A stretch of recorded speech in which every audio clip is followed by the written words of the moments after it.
Hello বন্ধুরা, তোমরা সবাই কেমন আছো? আমি খুব ভালো আছি। দেখো, আমি আমার সোনা মাকে নিয়ে এখানে দুবরাজপুরে মা ভাগ্নে পার্কে গিয়েছিলাম, পাহাড়ের ওখানে পার্কে।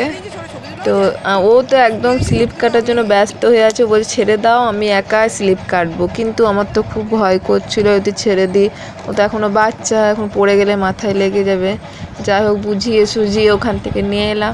এবারে ও দেখেছে জাম্পিংগুলো, দেখেছি ঝাঁপানো, যে ওটা দেখলেই হলো, ওখান থেকে মানে নামতেই খুঁজবে না, ওটাতে চাপার জন্য ছটফুট করবে। মানে আমি চাপাই না ওকে সহজে, তো অনেক বড় বড় থাকলে মানে ভয় লাগে, সবাই ঝাঁপায় তো ওর গায়েতে পড়ে যায়, মানে ওকে সহজে চাপাতে খুঁজি না। তো দেখলাম একটা ফাঁকা ছিল, তো ওকে জন্য আমি চাপিয়ে দিলাম ওকে। তো খুব মজা করছে, দেখো। এইসব দিয়ে আমি ওরই সব ছোটোখাটো ভিডিও তোমাদের সাথে শেয়ার করি।